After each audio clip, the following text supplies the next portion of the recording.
takadum takadum dum takadum dum dum takadum dum dum takadum dum dum।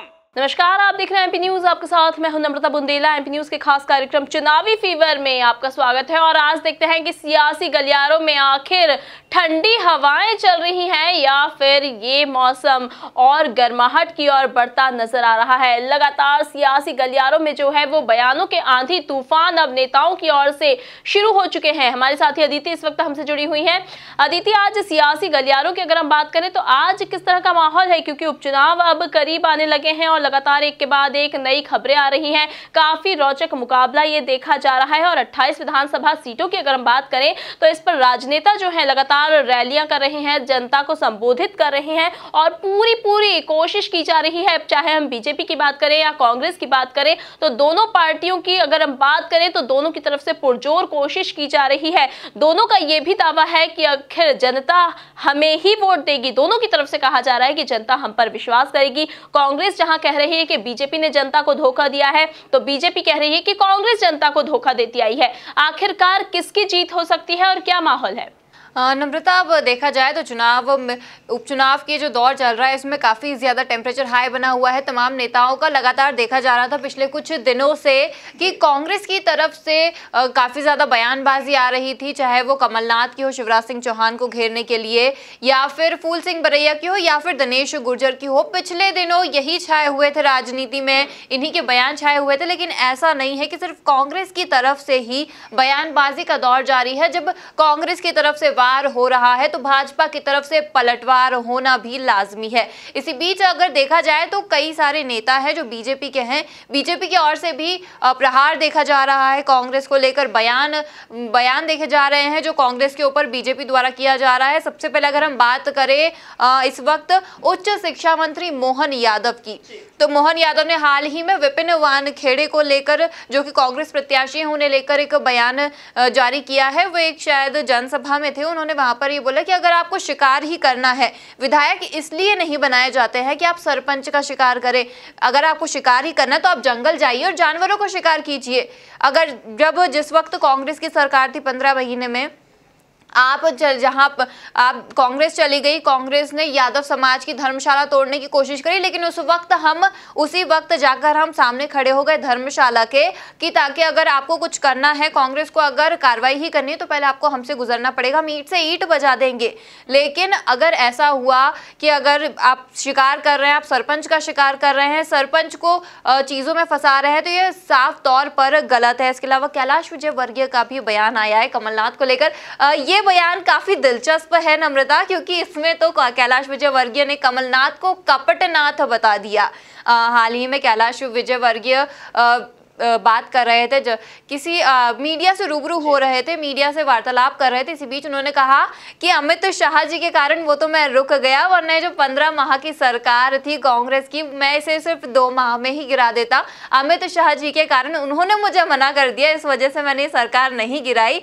और कांग्रेस उस वक्त जब चुनाव होना था तो उस वक्त तो कांग्रेस को ये लगा कि जो वादे हम कर सकते हैं, जो हम घोषणाएं कर सकते हैं, वचन पत्र में लिख सकते हैं, सब कमलनाथ जी ने लिख दिया। लेकिन बाद में जनता को पता चला कि ये कमलनाथ नहीं बल्कि कपटनाथ है। केंद्रीय मंत्री थावरचंद गहलोत ने भी कांग्रेस पर पलटवार किया है। मतलब एक के बाद एक बीजेपी की तरफ से जो लगातार पलटवार आ रहे हैं, ये काफी अचानक से भरमार हो रही है बयानों की।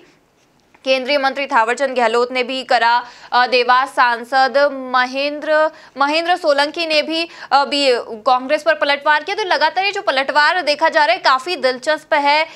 अभी तक लगातार हम ये सोच रहे थे कि नहीं, कांग्रेस की तरफ से इस प्रकार की बयानबाजी हो रही है, लेकिन अब बीजेपी की तरफ से भी पलटवार का दौर शुरू हो चुका है। जब चुनाव आते हैं तो यह वार पलटवार का दौर तो लाजमी है। और अब ये तो उपचुनाव है भाई, और ये जो मुकाबला है ये बेहद दिलचस्प मुकाबला है, क्योंकि जैसा कि हमने पहले भी बताया कि मध्य प्रदेश की जो अब सियासत है, जो राजनीति है, वो बिल्कुल मैशअप हो गई है। आखिर जो कांग्रेस के थे वो बीजेपी में चले गए, जो बीजेपी के थे वो कांग्रेस में आ गए, और इसीलिए ये जो सारी 28 की 28 विधानसभा सीट जिन पर उपचुनाव होना है, ये बहुत दिलचस्प मुकाबला है। अब जनता आखिर कैसे तय कर पाएगी कि कौन से प्रत्याशी को वोट देना है या फिर कौन सी पार्टी को वोट देना है, क्योंकि पता ही नहीं चलता है कि कौन कब कहां कौन सी पार्टी में चला जाता है। तो जनता को भी इस बार कुछ समझ नहीं आ रहा है और बहुत सोच विचार करके, बहुत मंथन करने के बाद जनता अपना फैसला ले पाएगी। फिलहाल तो जो जनता को संबोधित करने का, रैलियों का सिलसिला जारी है, वो अब देखने वाली बात होगी कि जब अब स्टार प्रचारकों की भी सूची जारी हो चुकी है और इनमें कई सारे स्टार प्रचारकों के नाम जब शामिल हो चुके हैं, तो अब स्टार प्रचारकों का चुनाव तो हो गया है कि हाँ ये लोग जाएंगे, इन सीटों पर चुनाव प्रचार करेंगे। लेकिन जब स्टार प्रचारकों की अगर बात करें तो बहुत चुनकर इन्हें चुना जाता है और ये वही होते हैं जिनको जनता जानती है, जिनके कामों को समझती है, जब ये जिनके नाम पर वोट मिल सकते हैं और जब ये मंच पर जाते हैं और पूरी कोशिश करते हैं और जनता इनके शब्दों को बहुत ध्यान से सुनती भी है, समझती भी है और मंथन करती है वो चुनाव तक कि किसके शब्दों में आखिर कितनी सच्चाई है, किसकी बातों में कितनी सच्चाई है। और उस मंथन के बाद जनता जब जाती है मतदान करने तो उस जो बातें हैं जो स्टार प्रचारकों की ओर से कही जाती हैं, उन सब बातों को अपने दिमाग में रखती है और फिर वो वोट देती है। और अगर फिर वोट देती है और फिर जब परिणाम सामने आते हैं, उसके बाद जब जनता उन्हें जिता देती है और उनकी कही बातें अगर सच नहीं होती है तो जनता फिर उसके विपरीत हो जाती है। और यही कुछ चल रहा है। अभी हमने यहाँ पर स्टार प्रचारकों की अगर बात की है तो अभी स्टार प्रचारक को लेकर भी काफी हंगामा मचा हुआ है, क्योंकि ज्योतिरादित्य सिंधिया जब बीजेपी में आए तो ये कहा जा रहा है कि जब से कि ज्योतिरादित्य सिंधिया जो हैं अब वो बीजेपी के महाराज हो चुके हैं। लेकिन जब स्टार प्रचारकों की लिस्ट जारी हुई तो सिंधिया का नाम 10वें नंबर पर आया और ये देखकर सभी चौंक भी गए हैं और कांग्रेस की ओर से भी इस पर लगातार अब हमला किया जा रहा है, प्रहार किया जा रहा है। जुबानी तीर जो है वो कांग्रेस की ओर से लगातार बीजेपी पर चल रहे हैं कि आखिर क्यों महाराज को इतनी नीचे भेज दिया, आखिर क्यों महाराज को 10वें नंबर पर रखा गया है। इसी की ओर से अब जब कांग्रेस नेता बालेंद्र शुक्ल ने भी एक बार फिर से प्रहार किया है, उन्होंने कहा है कि बीजेपी ने तो भैया हमारे टाइगर को और हमारे महाराज को लोमड़ी बना दिया, इतना तक उन्होंने कह दिया। और कुछ इसी तरह के शब्द अब पूरी कांग्रेस पार्टी की ओर से लगातार आ भी रहे हैं। नम्रता, जब कांग्रेस पार्टी की तरफ से वार पलटवार हो रहा है, बयान जारी हो रहे हैं, तो इसी बीच लक्ष्मण सिंह की हम बात करें, पूर्व मुख्यमंत्री दिग्विजय सिंह के भाई लक्ष्मण सिंह की जो चांचौड़ से विधायक है, उनकी बात करें तो हाल ही में लक्ष्मण सिंह का एक और बयान सामने आया है जिसमें उन्होंने ये कहा कि शिवराज सरकार ने जो अभी कुछ समय पहले बयान दिया था कि मैं टेम्पररी सीएम हूं, आप जहां जहां पर बीजेपी प्रत्याशी उन्हें जिताइए तभी मैं परमानेंट सीएम बन पाऊंगा। तो इस पर अब लक्ष्मण सिंह ने एक बयान जारी किया। उन्होंने कहा कि अभी तो ठीक है, आप 15 माह के कार्यकाल के बाद वापस आ गए, लेकिन इस बार जनता आपको परमानेंट ही बर्खास्त कर देगी। इस बार जनता बीजेपी को परमानेंट रिटायर कर देगी, परमानेंट बर्खास्त कर दिया जाएगा। कुछ इस प्रकार का बयान लक्ष्मण सिंह ने शिवराज सिंह को लेकर दिया था। लगातार इस तरह के बयानों का सिलसिला तो जारी है और हंसी भी आ रही है कई बार, क्योंकि जैसे ही अब मध्य प्रदेश में एक कैंपेन शुरू हुआ था मैं भी शिवराज, जिसमें कांग्रेस की ओर से लगातार शिवराज सिंह के ऊपर प्रहारों का सिलसिला जारी था कांग्रेस की ओर से, तो अब एक कैंपेन चल पड़ा है कि मैं भी शिवराज। और ये कैंपेन इसलिए चला था क्योंकि जब शिवराज को भूखे नंगे घर का बताया गया था कांग्रेस की ओर से, तब शिवराज ने कहा कि हाँ मैं हूँ गरीब और गरीब होना कोई अभिशाप नहीं है। ये भी बीजेपी की ओर से कहा गया था कि हाँ हम हैं गरीब। और फिर सारे बीजेपी नेताओं ने एक के बाद एक, जैसे कि लोकसभा चुनाव के दौरान जो कैंपेन चला था मैं भी चौकीदार, वैसे ही अब उसी तर्ज पर मैं भी शिवराज वाला कैंपेन चला बीजेपी की ओर से और लगातार एक के बाद एक नामों के आगे मैं भी शिवराज लगता गया और ये कैंपेन चलता गया। और अब इसी तरह से कांग्रेस की ओर से भी ये कैंपेन जारी हुआ जिसमें कमलनाथ ने कह दिया कि मैं भी बनूंगा मर्यादा पुरुषोत्तम। अब ये कैंपेन जो है वो लगातार मध्य प्रदेश में जारी है। वार पलटवार के साथ ही पोस्टर वॉर अब शुरू हो चुका है, जैसा कि हर बार चुनाव के पहले पहले होता है और अब कैंपेन की शुरुआत हो गई है। अब देखने वाली बात होगी और इन सब पीछों के बीच में क्या हुआ है कि जो असल मुद्दे हैं मध्य प्रदेश के वो अब गायब से होते, वो छूट से गए हैं और गायब होते अब नजर आ रहे हैं। क्योंकि अभी कुछ दिन पहले हम देखते थे सोशल मीडिया पर जब भी कोई वीडियो चलता था, चाहे वो शिवराज का हो चाहे नरोत्तम मिश्रा का हो, उन वीडियो के बीच में नीचे कमेंट्स आता था। लगातार जो कमेंट्स आते थे कि रोजगारों को रोजगार दो, पुलिस भर्ती दो, सरकारी भर्तियां मध्य प्रदेश में, पुलिस भर्ती की आप डेट निकालो, तारीख निकालो। ये जो मुद्दे हैं वो अब मध्य प्रदेश में गायब से हो चले हैं। जो पोस्टर वॉर है वो शुरू हो गया है, बयानों का दौर शुरू हो गया है और जनता भी अब इन्हीं सब के बीच में उलझ कर कहीं रह गई है। वो खुद अपने असली मुद्दे अब भूलती नजर आ रही है, असली मुद्दे भूलती नजर आ रही है और कहीं ना कहीं जो जेन्युइन मांगे बोल सकते हैं, जो सही मांगे हैं कि रोजगार दो, बेरोजगारी हो रही है, महंगाई कम कराओ, ये सारे मुद्दे अब बिल्कुल गायब से हो चुके हैं। दोनों ही पार्टियों ने जनता का रुख, जनता का जो एक बोलते हैं कि जनता को कहीं और मैनिपुलेट करके रख दिया है, कहीं और डाइवर्ट कर दिया है उनका माइंड। हम बात करें आगर विधानसभा की, जिसमें मनोहर ऊंटवाल जी की हाल ही में मृत्यु हुई, जिसके बाद 28वीं विधानसभा सीट खाली हुई थी जो अभी जुड़ी है उपचुनाव के लिए। इसको लेकर महेंद्र सोलंकी जो कि देवास शाजापुर से सांसद है, उनका एक बयान आया था। इस पे उन्होंने मीडिया से बोला, मीडिया से चर्चा करते हुए कहा कि मतलब नीति पूर्वक मनोहर ऊंटवाल जी को मारा गया है, उनकी मृत्यु नहीं हुई है, उन्हें मतलब एक नीति पूर्वक एक साजिश के तौर पर कांग्रेस ने ऐसी साजिश रची थी कि उन्हें वो अब इस दुनिया में नहीं रहे। उनके हिसाब से ये था कि जो मनोहर ऊंटवाल थे उन्हें एक दिन तक पुलिस स्टेशन में भी रखा गया और काफ़ी ज़्यादा उन पर यातनाएं की गई। मतलब एक होता है ना कि इंसान के अंदर गिल्ट आ जाना, उस गिल्ट के कारण, उस स्ट्रेस के कारण मनोहर ऊंटवाल जी की मौत हो गई। कुछ ऐसा ही बयान अब महेंद्र सोलंकी जी की तरफ से आया है। अब हालांकि ये कितना सही है, कितना गलत है, आखिर किस वजह से उनकी मृत्यु हुई, वो तो खैर रिपोर्ट्स में सामने आ ही चुका है, लेकिन कुछ समझ नहीं आ रहा है कि आखिर राजनीति जा किस तरफ रही है। क्योंकि हर कोई जानता है कि जब मनोहर ऊंटवाल की मौत होगी उसके पहले वो बीमार पड़ चुके थे और बीमारी के बाद ही उनकी मौत हुई थी। और ये बयान इसलिए किसी की समझ में इस वक्त नहीं आ रहे हैं। और जब भी नेता कुछ ऐसे बयान देते हैं, बिना सोचे समझे वो कुछ भी बोल देते हैं।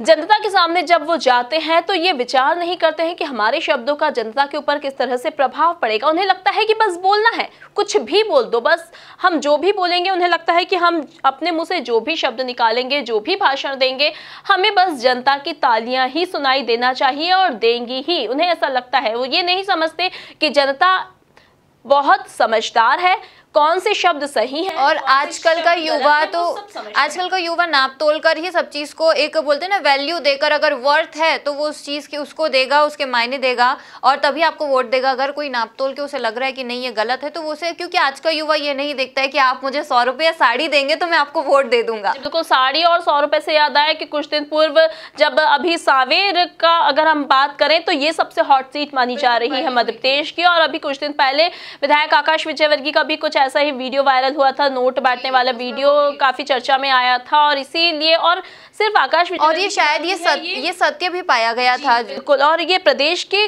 कई सारे हिस्सों की अगर हम बात करें, कई सारे जिलों की अगर हम बात करें तो कहीं बहुत सारे जिलों से ऐसे वीडियो वायरल होते हैं जिसमें कभी नेताओं के साड़ी बांटने वाले वीडियो तो कभी नोट बांटने वाले वीडियो।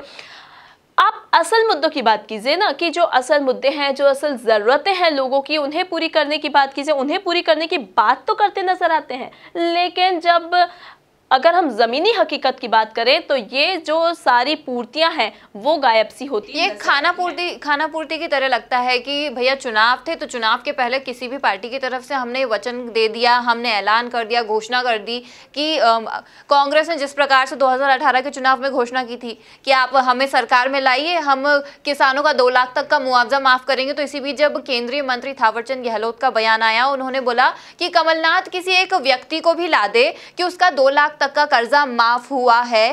तो मतलब मुझे समझ नहीं आता। बीच में हाल ही में जब एक कॉन्फ्रेंस हुई थी, शायद बीजेपी बैठक हुई थी, उसमें ये हुआ था कि किसी आई थिंक शिवराज ने ही एक्सेप्ट कर लिया था कि कर्जा माफ हुआ है।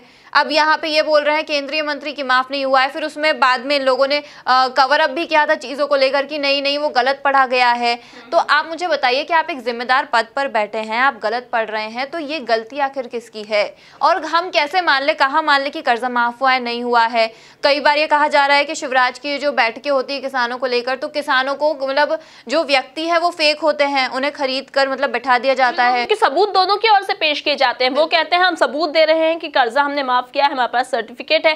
दूसरी ओर से जो विपक्षी पार्टी के नेता हैं वो कहते हैं कि हम भी सबूत दे रहे हैं, ये देख लीजिए खाते में सिर्फ इतने रुपए आए हैं, बिल्कुल कर्जा माफ नहीं हुआ। तो ये सबूत आखिर आते कहां से? दोनों के पास सबूत मौजूद है, दोनों की बातें सही भी साबित हो जाती है। तो आखिर किस पर विश्वास करें? आजकल सच और झूठ क्या है, इसको अलग अलग करना मुश्किल हो चुका है, क्योंकि दूध में अगर हम बात करें विश्लेषण काफी जरूरी हो गया है और हमारा काम है विश्लेषण करना। अब यहाँ पर अगर विश्लेषण की बात आती है तो और चुनावी मंचों की बात आती है तो मुझे एक नाम और यहाँ सामने आ रहा है। बीजेपी के राष्ट्रीय उपाध्यक्ष प्रभात झा जब मंच पर भाषण दे रहे थे उस दौरान कुछ ऐसा वाकया हुआ जिसने सभी को चौंका कर रख दिया। वहां पर एक बुजुर्ग महिला आई और मंच पर जब प्रभात झा भाषण दे रहे थे उस वक्त उनके पैरों में गिर गई और अब वो पैरों में गिरी लेकिन उनका ध्यान वहां पर नहीं गया और वो लगातार भाषण देते चले गए। लेकिन ये जो वीडियो है अब वो काफी तेजी से वायरल हो रहा है और अब इस ये जो पूरा वाकया है इसे मुद्दा बनाने की पूरी कोशिश की जा रही है। लेकिन हालांकि ये कहा जा रहा है कि महिला जो है शायद उनकी मानसिक स्थिति ठीक नहीं थी या फिर वो अपनी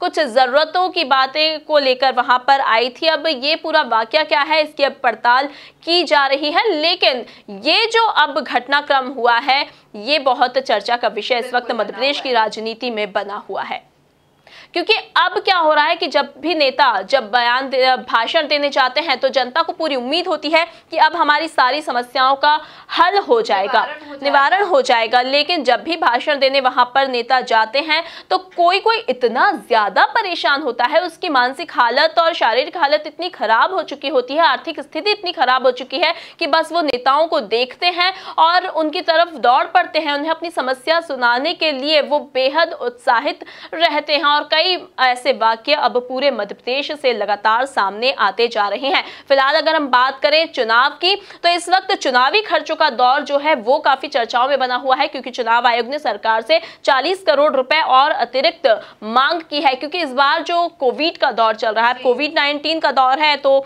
वहां पर काफी सारी सावधानियां रखना, मतदान केंद्र में साबुन और पानी उपलब्ध कराए जाएंगे, जरूरी है। तो ये जो खर्चे हैं अब वो लगातार बढ़ते जा रहे हैं और 40 करोड़ अतिरिक्त अब चुनाव आयोग ने सरकार से मांगे हैं।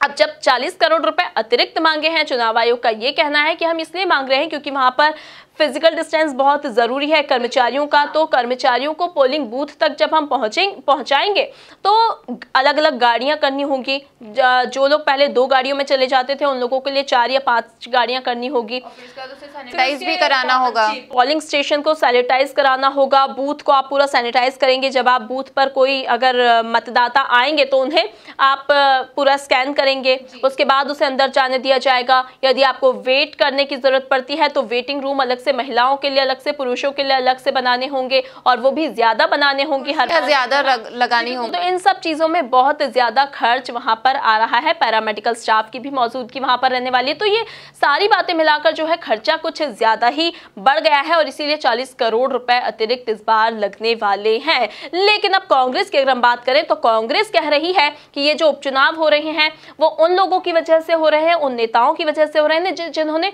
दल बदला है, जिन्हें दल अगर वो दल नहीं बदलते तो ये उपचुनाव की नौबत ही नहीं आती और इतना सारा खर्चा ही नहीं होता। अब जब ये खर्चा हो रहा है तो ये दल बदलने वाले नेताओं की वजह से हो रहा है, तो ये जो खर्चा है ये भी उन नेताओं से ही वसूला जाए। जी बिल्कुल। अब जब सियासी गलियारों में चर्चाएं तेज हो गई हैं, उपचुनाव नजदीक है, तो और क्या क्या बातें सामने आती हैं, क्या क्या बयानों की बौछार होती है, किस तरह से माहौल कब ठंडा होता है, कब गर्म होता है, इस थर्मामीटर का टेम्परेचर जो है वो कब हाई होता है और कब लो होता है, ये सारी बातें हम आप तक लगातार पहुंचाते रहेंगे। ताजा तरीन खबरों के लिए आप बने रहिए हमारे साथ, देखते रहिए एमपी न्यूज और हमारा खास कार्यक्रम चुनावी फीवर। नमस्कार। एमपी की नब्ज, एमपी का हाल, मध्य प्रदेश की हर खबर एमपी न्यूज टीवी के साथ। लगातार खबरों के लिए सब्सक्राइब करें हमारा YouTube channel MP news TV. Latest updates के लिए बेल आइकन दबाना जरा भी न भूलें।